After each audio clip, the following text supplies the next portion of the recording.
This is Grapple Arts Radio. Hello and welcome back to the Grapple Arts Podcast. Today is a very special day because it's our first ever repeat guest. I've got my friend Brandon Wolverine Mullins back on the show. You were on the show a couple of years ago. Mm-hmm. People really got great feedback. I got great feedback from that. So I had to have you back on. And the fact that we've been in the Evil Schemes lair working on a top secret Area 51 style project is even better of an excuse to get you and find out what you've been up to and what's new in the life of Brandon Mullins. Well, thanks for having me back, and I am honored to be the first ever repeat guest. Hopefully, maybe the only ever repeat guest, so I can maintain that title. That'd be great. Title for life. Title for life. Hashtag title for life. So thanks for having me here. As far as what's been going on with me, the big picture is a lot of the same that happened before. A lot of training, a lot of competing, and but some new things as well. I started doing seminars and traveling around, which is a really amazing experience. I've been to different countries and which countries? I went to Costa Rica. I saw a dead guy. I went to Austria. Wait! You saw a dead guy? I saw a dead guy in Costa Rica. And so that was, not only was the seminar amazing, but the experience was amazing. And okay, you saw a dead guy. ... What happened? Well, I can't really talk about it on a public forum. No, I don't want to make anybody think that I didn't have a great time when I was there. I had an excellent time when I was there. But basically, what happened is we were doing some touristy stuff, and there was a situation where we were kind of walking on a mountain path, and there was somebody was on the ground, and you could tell that a lot of people were around him. And I mentioned to one of the hosts that I was with that I was like, man, I think that guy's dead. And they were like, no, he's probably okay. He probably had a heat stroke. But we were like up in the mountains, so it was pretty chilly. It was pretty cold, and we kind of did our thing, came back around, and the whole time we're looking around, I'm telling the host, I'm like, man, that guy was dead. I'm telling you, he was dead. And they're like, no, he's not. He, probably this or that. Maybe he's a diabetic and he needed a cookie or something. And I was like, man, look, I've seen people who need cookies before. This guy did not need a cookie. He needed a funeral. He was dead. And, we finished walking around and we come back around to where he was. And sure enough, the police tape around. He was covered up with a sheet. And I don't really know what happened. And by no means did it ruin my experience at all. It really had no effect on how I felt about my experience in Costa Rica or how I felt about the country of Costa Rica. I'm just as likely to see a dead guy, here in Canada with you, Stephan, but it was just kind of a unique thing, and I saw a dead guy in Costa Rica. That's the story. But after that, you never did find out what happened to him. I didn't. Apparently, it was on the news, and because they sent me a photo of it later. But I don't know what happened to the guy. I'm not really sure. I don't know. Mm-hmm. Sad thing, I guess. Well, other than leaving it, where else have you left a trail of dead bodies? Costa Rica. He's the only one they found. Yeah. But I can't talk about the rest. But no, I also went to Austria, which was really amazing. It was a really great experience. That was to teach. That was to teach. That's right. I did like a week-long training camp there. We did a lot of hard work. The school was MAC Tyrol. It's MACTYROL, and it's ran by a gentleman named Daniel Prantner, who was a really excellent host. And it was a week-long thing. We did about 2.5, 3 hours in the morning, and then about 2.5, 3 hours in the evening. We did that for 5 days straight. We had a day before and a day off. Afterwards in between it to hang out and do some stuff. So it was just a really, really, really amazing experience. I got to really bond with a lot of the students and very, very cool people down there. Will there be photos of you in lederhosen surface and the little funny hat surfacing? I'm neither going to confirm nor disconfirm that there are photos of me with lederhosen. However, I can tell you they will not be surfaced on the internet. Mm-hmm. But as far as if there are pictures, I can't confirm or deny those allegations, nor will I. And of course, you just finished a seminar here in Canada. Had a great seminar in Canada. at Infighting Academy with Infighting MMA, with Richie Yip. Really, really great experience as well. I've actually been really lucky with all the seminars that I've done and the project that I've worked on. The project I did with you, Stephan, how to defeat the bigger and stronger attacker. All the seminars, all the projects. I've been really lucky to work with a lot of great people. Everybody has fulfilled, their side of the bargain. And I really hope that I did as well. I did the best I could. And just been really lucky to have a lot of great experiences. No complaints on any of those projects. You're a little bit different from some people on the seminar circuit in the sense that you're still training really hard at a high Sure. and competing at a high level. Yeah. So how do you find that businessmen who've done a lot of traveling, I think the initial flush of the joy of travel wears off after a while, and after a while it's just another bloody hotel room that they're in. It doesn't sound like you've got to that point, and maybe it won't be because you're doing something you love, but how do you find that it affects your own training? It definitely interferes with my training. I always try to schedule any project like that, even if it's just a weekend thing or if it's a week-long thing or whatever. I generally always put that right after a big tournament or something that I've been training for a lot. That way, It's an enforced layoff. Yeah, exactly. I need to lay off, and that's the best time for me to lay off. So I always try to make sure that I have those events, right after, say, the Pan American Championships or right after the World Championships. So that way, one, I'm really fresh, or not fresh, but my technique is really sharp, so I can go there and do a great job. But also, like you said, I'll be able to relax. I think also that, if I travel, for instance, I travel to Austria. I think it would be rude, one, and also two, not very smart on my part, not to enjoy the culture, enjoy the food, enjoy the people, for me to go there and teach a week-long camp and be in hermit monk training mode. Exactly, be in hermit monk training mode, or then we go to a restaurant and I'm like, I can't eat this, I can't eat that, I can't eat this, I don't want to eat that, I can't drink this, I have to do this. I think that would be, like I said, one, it would be rude, and two, I think it would, I would be losing out on an experience. And so I think if I arrange the timing the proper way, I'm able to have a great experience, and it very minimally interrupts my training. In a certain way, I think it might even help my training in that I get to get out of my routine so that when I get back, I'm ready to get back and work hard. Well, that was the traveling you've done for teaching. What traveling have you done for competing the last couple of years, and what were your highlights there? I think probably my highlights the last couple of years. I went to Portugal to do the European Championships in 2013, and everything worked in my favor, and I was able to win, and I was really happy about that. I got a really nice submission in the final. Yeah, I saw that. That was a fantastic submission. Thank you. I was pretty excited about it myself, and I think it was a good way to. That was the very beginning of the year, it was in January, so it was a great way to start off the season.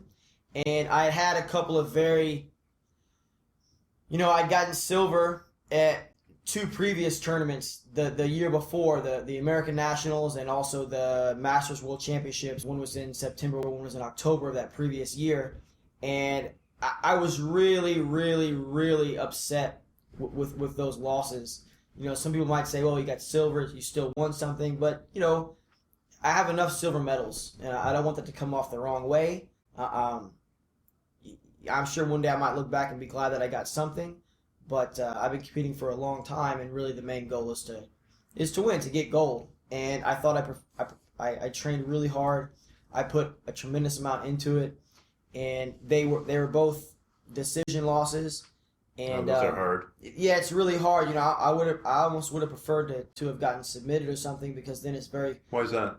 Because it would have been more clear cut. Exactly, it's just clear cut. It's final, and also too, it's easier to analyze. I could say, hey, okay, I got caught in an arm lock, so I can say, okay, make sure I can spend time working on my straight arm lock defense. But then I can also look at the tape and I can make sure I can figure out, okay, what mistake did I make that allowed him to get into the arm lock? I can evaluate that.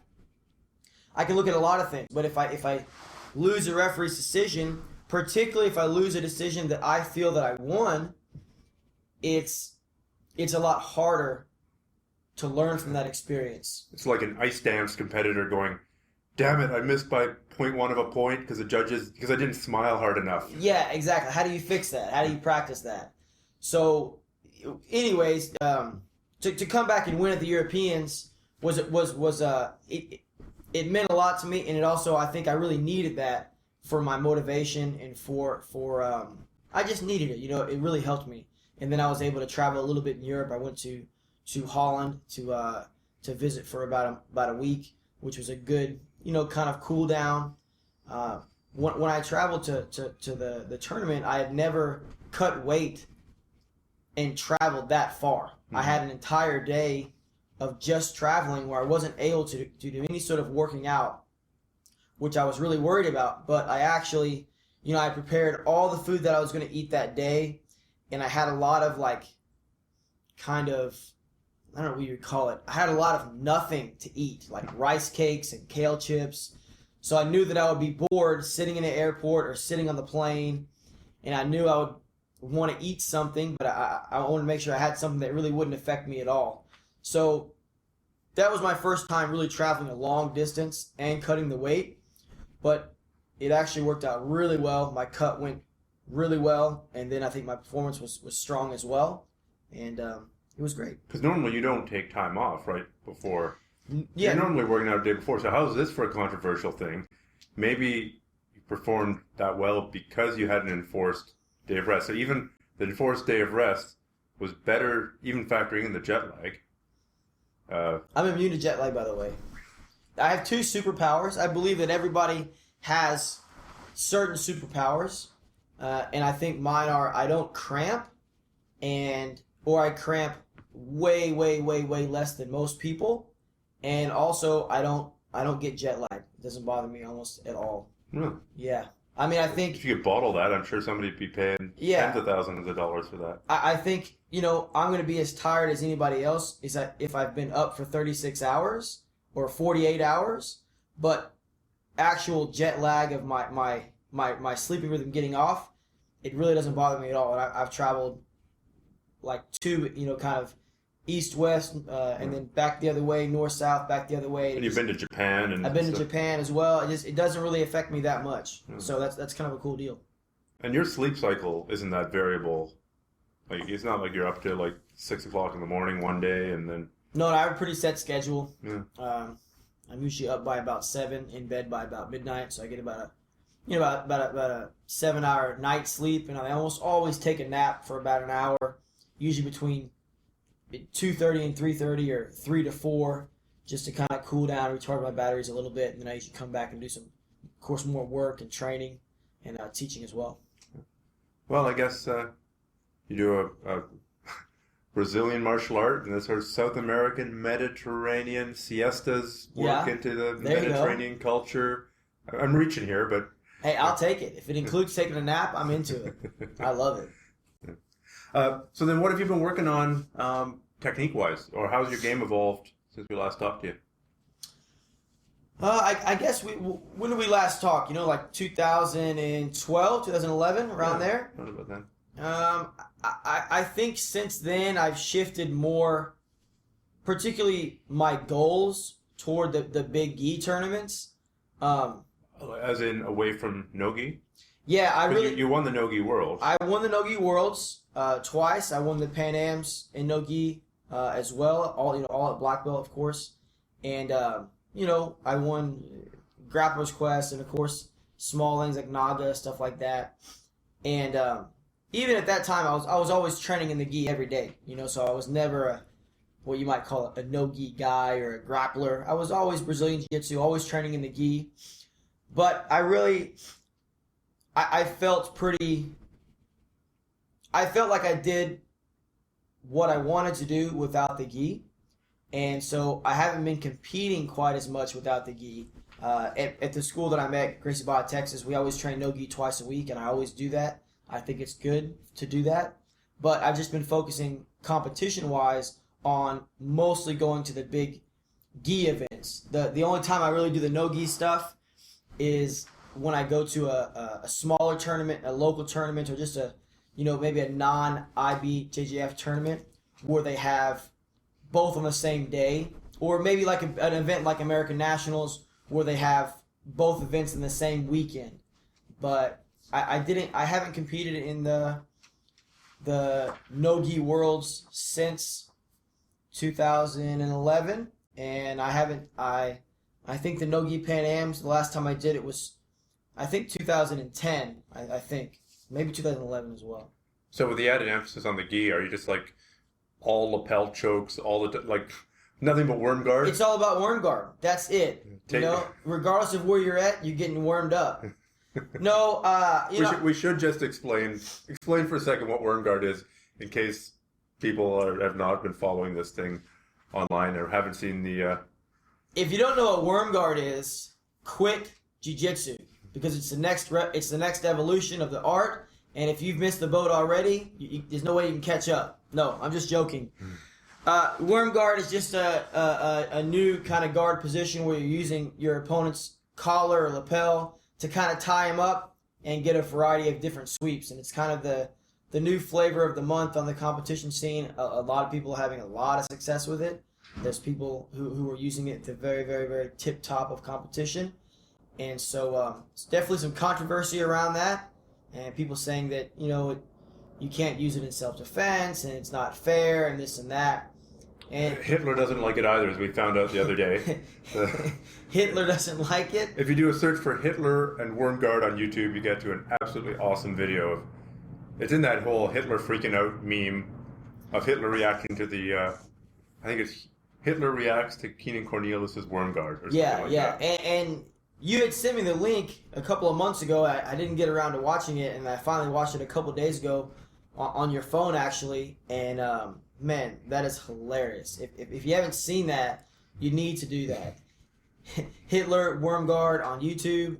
Check it out. It's like 3 minutes long. It's well. I could watch that for 15 or 20 minutes, I think.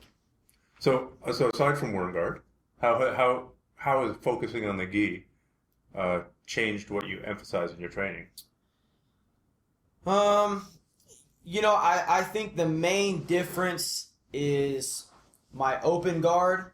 I think when you're training in the gi, your open guard is going to change the most because you're going to have to do spider guard. I mean, you just really need to do that on some level. I think I'm a little bit more of a De La Riva guard player, but you really have to use spider guard on some level. If a guy stands certain ways, you're not going to be able to get that De La Riva hook in. A lot of times you'll get into De La Riva from spider guard. So you definitely got to work on your sleeve control game. But I'm personally not, I don't use worm guard at this point. Maybe that'll change later, but I don't use it at this point.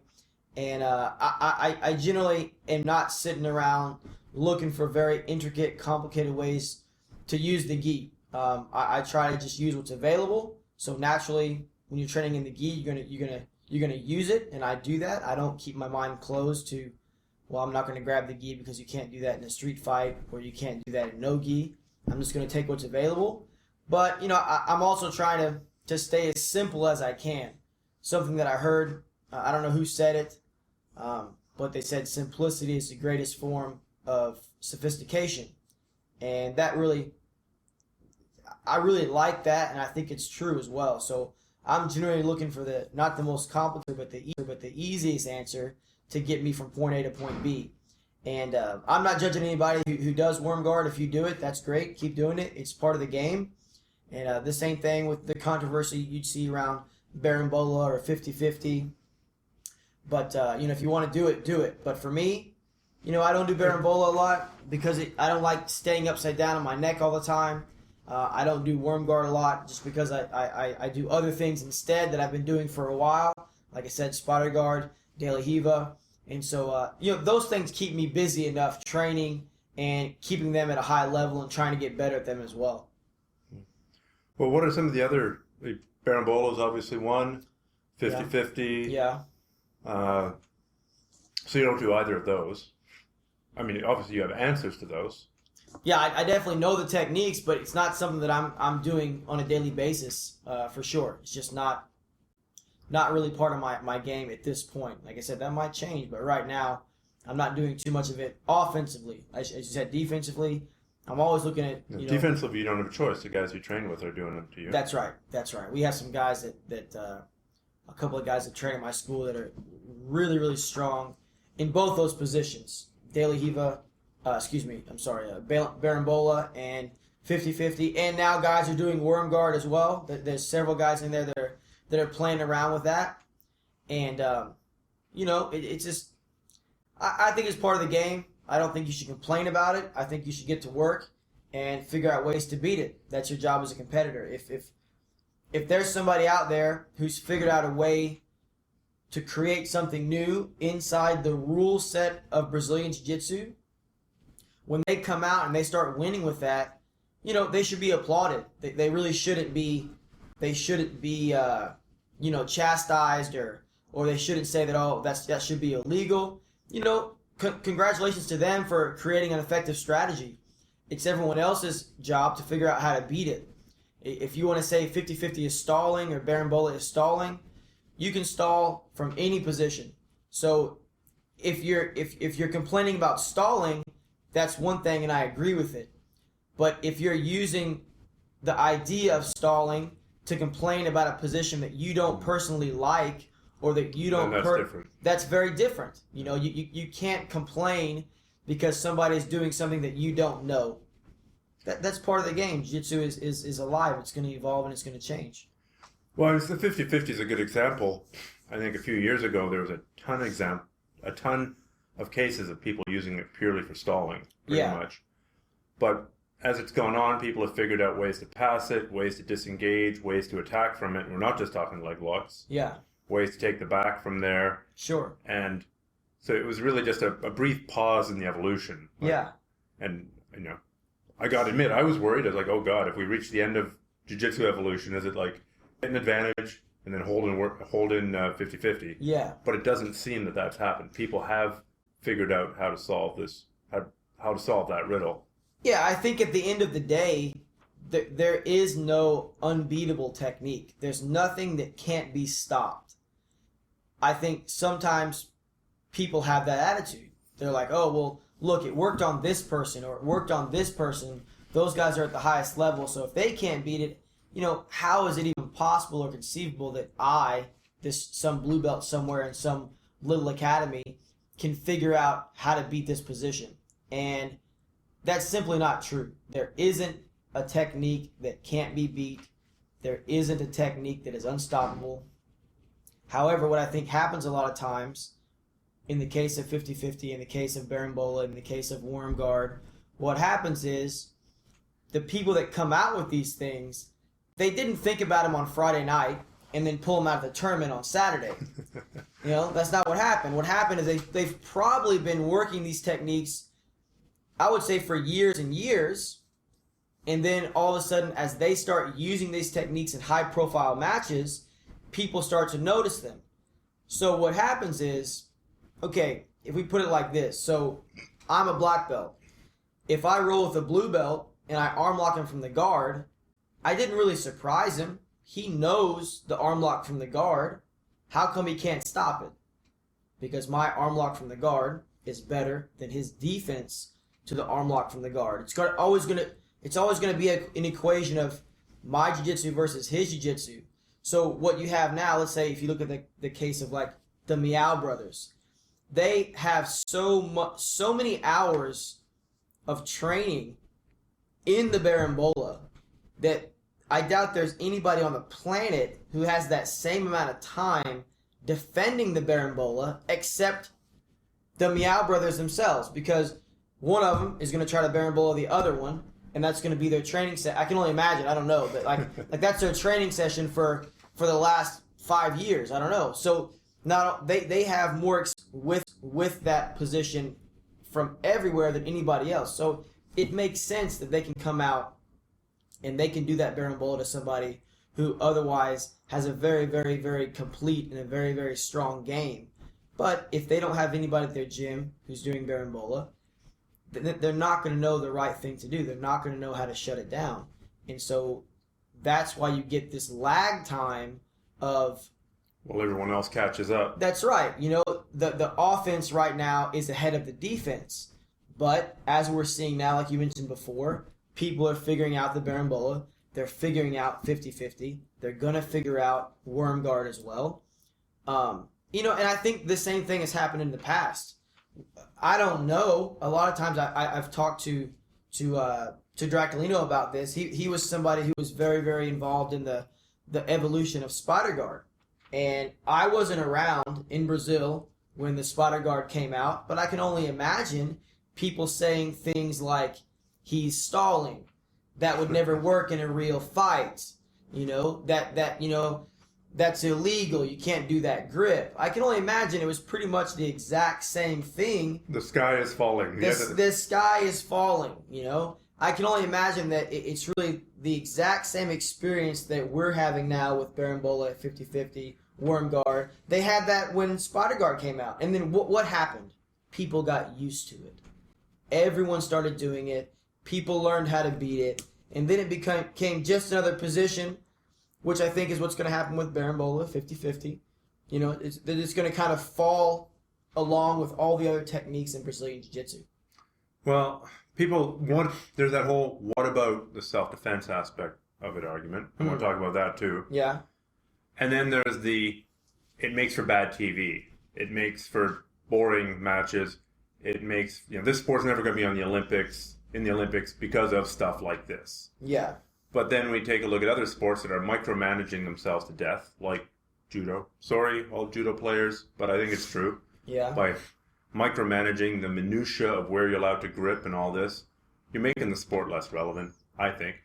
But even to go back to the boring TV aspect of it, I think even the most boring match of two guys jumping a double guard pull and lying there scissoring each other for 10 minutes is still way more exciting than the very best round of golf that I've ever seen on TV. Yeah. So I don't know why people line up at the Masters and like politely applaud for like a guy swinging at a little tiny ball, and they all pretty much look the same. Yeah. I agree, Stephan. I don't get it, and I'll tell you that I think generally you're going to watch a sport that you have some involvement in. Whether you are a competitor or whether you're doing it now, whether you used to do it, whether you know somebody do it, whether you've done something similar to that. And so, I think that, jiu-jitsu on TV maybe is a long way off because there's not that many people who actually have been involved in jiu-jitsu on some capacity, and I think the whole, boring matches, this kind of thing, no matter what the rule changes are, you cannot make every match the most exciting match in the history of jiu-jitsu. You can't do that. And people who are competitors, and you've competed, Stephan, you know that. You know that sometimes you get people that are, a lot of times they're both so good, they're able to neutralize things, and it really is, they're working as hard as they can to literally score one advantage. And that was the deciding match. At the same time, there are situations where people are visibly stalling, and they should be penalized for that. And I think that's all you can do about it, is you can enforce those stalling rules. I think when you start making techniques illegal, that's equally as detrimental to self-defense as having someone master the worm guard or Berimbolo. I think if you want to be good at self-defense, I think that's your responsibility along with the instructor's responsibility to teach you that. I think competition jiu-jitsu is an outlet for Brazilian jiu-jitsu that has self-defense implications. Look, there's no punching in Brazilian jiu-jitsu. So you can't say that a Brazilian jiu-jitsu tournament is the epitome of self-defense training. I always looked at, I did wrestling, I did judo, I did Brazilian jiu-jitsu. I always thought those were sports, with real street fight or self-defense applications. But I would say I knew going in when I wrestled, when I did judo, when I did Brazilian Jiu-Jitsu, I always knew what I was learning. Probably about 50% of it was probably going to be out the window for me using in a self-defense situation, you know? Really, for 90% of self-defense encounters, you really need much more than a double leg and a clinch. Yeah, you're maybe right. the mount. Yeah, you don't rear need naked that choke much. and armbar. Like that. Yeah. And you know, I think one of the biggest... You just need to know how to apply that against pressure and against resistance. And I think I think one of the biggest advantages for doing a jiu-jitsu tournament, I don't think it has, on some level, it doesn't have anything to do with the techniques. I think it has to do with your mental ability Agreed. to deal with a physically strong, aggressive person coming after you. And you know what? If you're a black belt and you don't know how to escape a headlock, shame on you. That's wrong. That's an atrocity.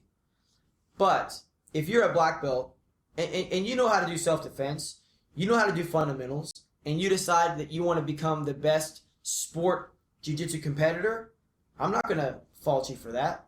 You know, you're just choosing to focus on one specific area.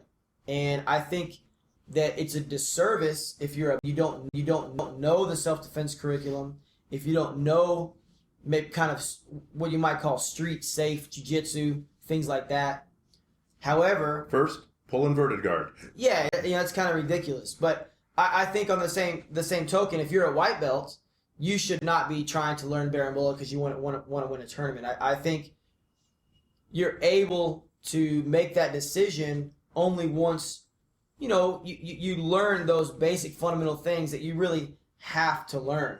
You know, I go to a wrestling class with a very high-level coach, and you notice that he just shows the same thing every day. He shows single leg, he shows double leg, shows high crotch, shows a couple of setups. And a lot of times the new guys will ask, like, when are we going to learn something new? And basically the answer is when you can properly do these techniques. Well, we've been doing them for this long. Okay, so do them to me.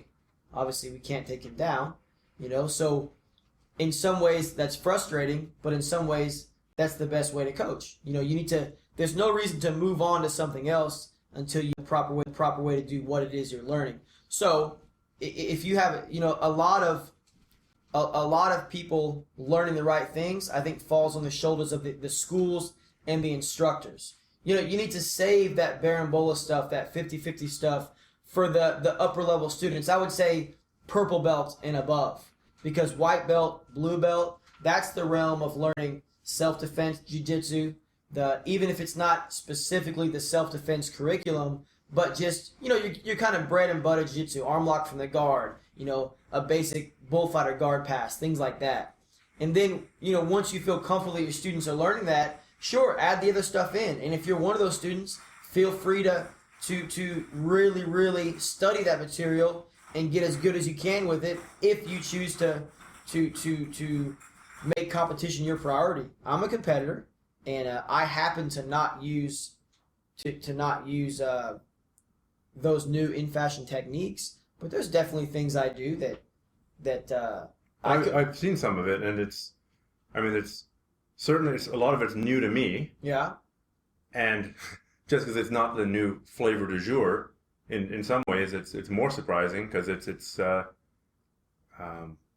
not everybody's thinking about it, not everybody's ready for it. Yeah, I think if you can specialize in a technique that is technically sound but out of fashion in the jiu-jitsu scene, you're going to give yourself an advantage. And if it's technically sound, even if it happens to come in fashion while you're doing it, you're still going to have success with it. But what I was saying is that there's techniques that I do that if I did them in a street fight or an MMA fight, I would get punched in the face and knocked out. You know, I mean, there's lots of examples of techniques that people don't scream about as being ineffective in self-defense that are totally accepted. Again, like spider guard. You know, people don't constantly complain about spider guard being ineffective in a street fight, unless you're some karate guy on YouTube trying to talk bad about jiu-jitsu. But within the jiu-jitsu community, you don't hear that talk anymore. Again, because people have gotten used to it as part of the jiu-jitsu curriculum. And I think the same thing is going to happen with with Berimbolo, 50-50, worm guard, whatever the new technique is. So moving away from, we're talking about Fancy guards. fancy guards, and talking more about training techniques. Something I wanted to ask you about. I mean, initially, when somebody comes to jiu-jitsu school, they learn all the techniques sort of in isolation. Here is the armbar from the guard. Here is the scissor sweep from the closed guard. Here is the butterfly guard, the hook sweep from the butterfly guard. Yeah. And they've got all these positions in isolation. But then how do people start... What's the right progression to start training, regardless of which technique it is? How do you start training this stuff at a higher level? I think the most important thing is making sure that the techniques that you know or that you're learning are going to fit together. So the basic, to me, the basic plan of how you develop your jiu-jitsu works like this. When you're a white belt, let's say you're training in an all levels class. So not a class just of white belts, but there's white, blue, purple, brown, black in the class. So as a white belt, you're the low man on the totem pole. The first thing that you will, have to learn, and the first thing that you're going to be forced to learn is defense. The guy's going to run through you. They're going to sweep you. They're going to pass your guard. They're going to side control, mount, take you back. So you have to get good submission defense, good position defense. And then as you get better at defending those things, you're going to find that you're going to have the time to start working how to recover your guard. And then you're going to learn what this whole guard thing is. And then you'll learn how to use your guard. And then you're going to learn to sweep people and submit people. So once you learn sweeping people, now you're going to start learning passing. Passing, then you're going to start learning, how to dominate top position controls, side or mount or back. And I don't mean that you shouldn't be learning all this stuff at all periods of your training, but that's kind of how people tend to focus a little bit. Yeah, I think that's how you naturally evolve in jiu-jitsu. I think there's lots of examples of people who were known to be very, very high-level guard players. And then over a very short period, 1 year, 2 years, all of a sudden they're passing at almost an equal level. However, I think you would be very, very hard-pressed to find somebody who was known as a top player for an extended amount of time, and then within a year, 2 years, they all of a sudden became a guard player. It doesn't really work the other way around. I think the guard, defending and the guard position, I think it's harder. I think it's harder physically. I think it's harder mentally. It's more intricate. There's a lot more variables to keep track of. So when you learn defense, guard positions first, and then you learn top game second, I think it's just a more efficient way to learn. If you do it in reverse, I think you get to a point where you get scared of being on bottom. Maybe scared is the wrong word, but I think you get what I'm trying to say. Mm-hmm. You haven't gone through that. I guess you're bound to go through a period of suffering anyway. Yes, but you might as well get it over with. Yeah. Yeah, I think that's how it works. And so what I mean, or what I was getting at about having things being connected is, let's say your favorite sweep is what's a good example here? I don't know, like, a basic scissor sweep, but you got absolutely no way to maintain mount. Yeah, okay, yeah, so there. You get really good at the scissor sweep. And then you're always falling into the guy's because you can't mount him. So what you need to make sure you're doing is not focusing on maybe, say, standing guard passes, because you transitioning into a standing guard pass off of a scissor sweep is going to involve quite a bit of resetting once you get on top. That means like disengaging from everything, Yeah. standing back up, breaking all the grips, and now you're ready to go. Exactly. What that's going to do is it's going to give your opponent time to also reset, get his grips where he wants, and now you kind of have to pass his guard at 100% effectiveness. Whereas if you sweep the guy and then you're constantly landing in the same position, like you said, half guard, what you're going to end up learning how to do is you're basically going to start passing the guy's guard before you even really get into it, before he even really gets set up. I think one of the best times to pass a guy's guard is right when you sweep him. He's scrambling a little bit to get his grips and to get his guard structure set up. Because generally, he doesn't just let you sweep him and get his grips set as you're sweeping him. Particularly in a competition or even in a training session, people generally want to win. They're fighting the sweep. Oh, then they concede it. Exactly. But they weren't setting up their guard. That's right. So normally, the instant you get on top is going to be a really good opportunity to get past their guard. And so you need to make sure that your guard passes go together. So if I'm going to constantly be doing a butterfly guard sweep, you're going to end up in half guard a lot because you have that hook in. The guy can almost always hang on to that foot. So you need to make sure that one of your top guard passes is going to be passing from the half guard because you're always going to be in that position and you don't want to miss the opportunity to pass the guy's guard. And the same thing when you pass the guy's guard. If you're constantly using a pass where you end up, in side control, you need to think about how the person is going to use his arms and his legs to defend that pass and where those arms and legs are going to be once you pass, and then figure out what the easiest or most appropriate submission is going to be.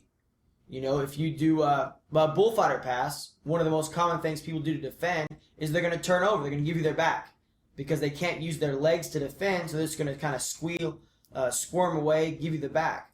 So if you're a bullfighting pass specialist, you're going to want to make sure to have a really strong back control and just overall general back attack because you're going to be there so often. Mm-hmm. And it's so much easier to get your hooks in, or at least one hook in, and get your grip set if you're doing it as the guy's rolling to his knees, as opposed to once he's hunkered down in turtle, elbows in place, everything's locked in. Exactly. He's got his own hands on his collars. Now you're really fighting an uphill battle. But if you catch it in the transition. So what we're sort of talking about is knowing what the transitions are likely going to look like. Yeah. And having a plan for the most likely. The most likely and the most appropriate. Obviously, everyone behaves differently. If you put everyone in a certain situation in jiu-jitsu, there's going to be 3 or 4 different ways they're going to react. And then there's always going to be one guy that does something out of the ordinary, but that's rare. Most of the time, people are going to fall in 2, 3, or 4 predictable reactions.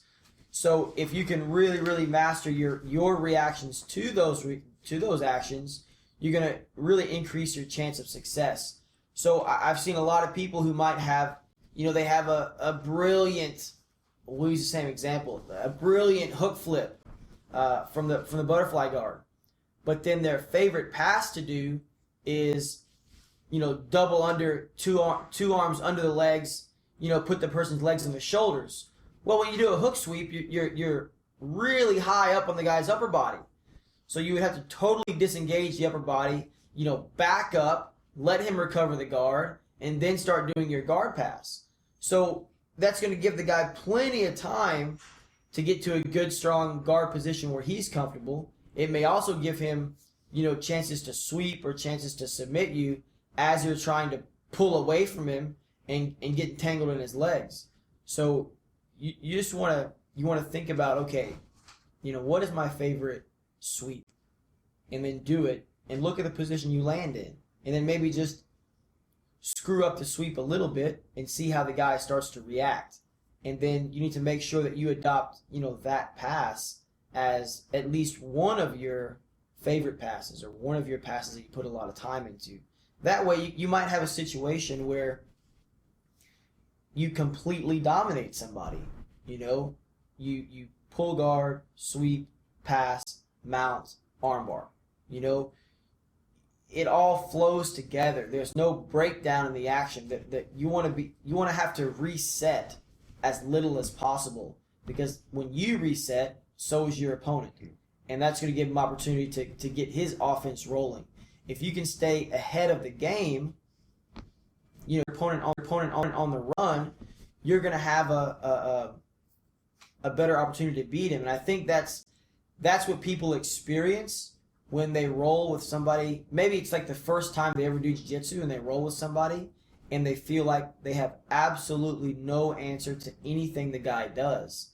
And it's because the person knows the basic reactions to the techniques that he's using, and in a very specialized way, he can kind of read your mind. He knows what you're going to do. He can feel what you're going to do.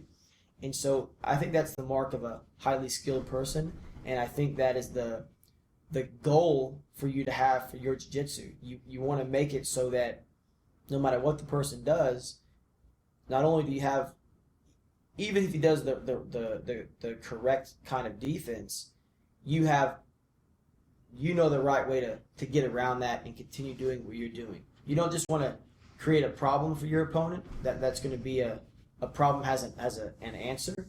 You want to create a predicament. A predicament by definition doesn't have an answer. It just has degrees of failure. You know? Only bad and worse answers. That's right. And really that's what I try to think about when I'm making changes to my jiu-jitsu. You know, you mentioned how boring golf is earlier, and I agree that golf is very boring. I'm not dogging anybody who does golf. If you love golf, keep doing it, you know. But if you were to say, okay, if you had to define winning a game of golf, not against another player, but with one person. You could play golf with one person. Well, the way you would win is you would score an 18. You would have a hole-in-one every single hole. That is how, in my opinion, you would truly win. Some people might argue that, well, if you make par, that's winning. Well, par isn't really a perfect score. Par is what the course or whoever is in charge, the golf mafia say. I was about to say the golf Illuminati. Yeah, the golf Illuminati, what they say a decent player should be able to, how many strokes it should take to get their ball in the hole. But it's not really the perfect score. The perfect score, in my opinion, is 18. I'm pretty sure nobody has ever scored, in the history of golf, nobody has ever scored an 18, and I'm not talking about miniature golf, regular golf. However, millions of people continue to play and to watch golf, even though in some ways it's an unwinnable game, if you look at it from the context that I'm talking about. So even though I can't get my jiu-jitsu to a point where the chance of me losing is a complete and total 100% impossibility, I want to get that percentage as high as I can. Just like all those golfers out there are trying to get... The percentage of winning. The percentage of winning. I want to get... Those golfers out there want to get their score as close to 18 as possible, even though they know the 18 is kind of impossible. So even though I know there's no unbeatable technique, I want to try to make all the techniques that I do unbeatable by building up time and experience and depth in those positions. So whether my opponent, or excuse me, whether my enemy, I heard Shinya Aoki say that one time, and I thought it was awesome that he referred to his opponent as his enemy. Anyways, I want to make it so whether he makes the right answer to the technique that I use or he makes the wrong answer, I still win. Doesn't matter, because my reactions and my experience and my feel in that position is so great that I'm just going to overwhelm him. Well, I guess by the time he's reacting to you, he's a little bit on the run. That's right. And maybe I've been listening to too much hardcore history there with Dan Carlin. Okay. But supposedly, in the old days, when the phalanxes would line up against each other and they'd push at each other with spears, not too many people got hurt. Yeah. It was only when one side turned and ran that there'd be the giant massacres. Yeah. While they were actually there on the battlefield, like battling, the casualties were pretty low. I think Alexander the Great conquered most of the known world and suffered very, very few casualties because he never lost a battle. Yeah.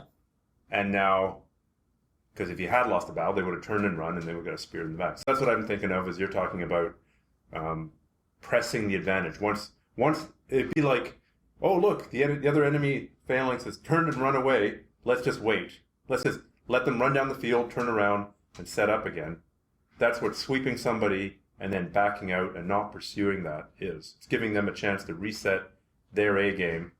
Whereas what you're talking about is when they turn and run, trample them down from behind. And Yeah. fall. I mean, you're exactly right. You want to keep that person out of the game as much as possible. I think you see this a lot of times when people, a lot of times you'll see somebody, really dominating somebody else. Maybe they haven't scored any points, but they just really were like all over the person. And then they finally scored some points. And they adopt the mentality of, okay, I basically won the match. There's 2 minutes left. All I need to do is don't do anything stupid. And I can even give away 2 points because I'm still going to win by 1 because I have 3. So that would be okay. And when people adopt that kind of mentality, what happens is they slowly let the person get back into the game. And because they're not trying to move forward, they accept way more as far as like allowing their opponent to grip them or get certain positions. They accept those things way more than they normally would if they were still trying to win the match themselves. So I've seen a lot of people who have lost matches like that because they thought they had already won. They relaxed, unfortunately a little bit too much, and they let the person get so far back into the game, they actually let them get the advantage, and they weren't able to recover. They got submitted or they lost by points or whatever. Instead of, just like you said, running them down from behind once they try to run away. I don't think you need to be taking, if I pass someone's guard and I get the side control, I'm not going to immediately go for a submission that's going to cause me to lose side control. However, I am going to constantly look for the submission. I want to try to look for the submission without sacrificing my good position. I want to put pressure so the guy kind of gives me something. But my goal isn't to just hold side control until the match is over. I definitely am looking to try to get a submission, looking to improve to the mount so I can submit the guy. And I've definitely had that experience happen to me where maybe I was tired or I don't know what the situation was, but I got up on some points and then I said, all I have to do is maintain my lead. And because I had that mentality, as opposed to I need to win, I need to look for the finish and in the match now, it caused me to let my opponent, get too far ahead. And before I knew it, he was so far ahead positionally that I wasn't able to get away and I got swept or my guard passed, whatever.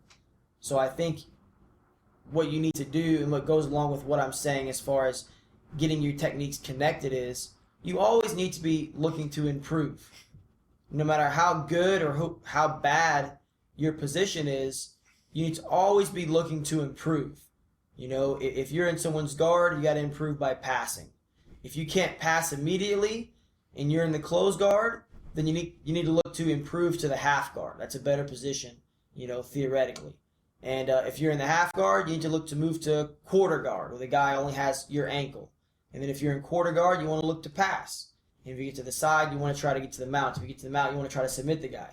So even sometimes that doesn't always happen in a jiu-jitsu match. There's lots of matches that aren't won by submission. But as long as you keep that in your mind as the end goal, I think your jiu-jitsu will be better, and you'll definitely be a better competitor and a better jiu-jitsu fighter, whatever you want to call it, in the long run. Mm-hmm. Well, I couldn't agree more. Reach for the stars, and our man's reach should exceed his grasp. Else, what are the stars for? That's right. And sometimes you actually end up with some stars in your hand. Wow, that's sounding right. Very, very cheesy. We're going to start a new age podcast here. Okay, cue the crystals. Okay. You're going to light that incense over there, right? Exactly. Aromatic oil. Patchouli. Well, thanks so much for chatting with us today, Brandon. Thank you for having me. What do you have? What are you looking forward to in the next little while? I'm just looking forward to training hard and finishing out the year, hopefully with some strong victories. I started off the year pretty good. I came back from an injury, and I was able to win the Pan Ams, and that was big for me. It was at master level, but still, that's a big deal. I was really happy about that, and so hopefully I can start and end the year with a big win. Okay.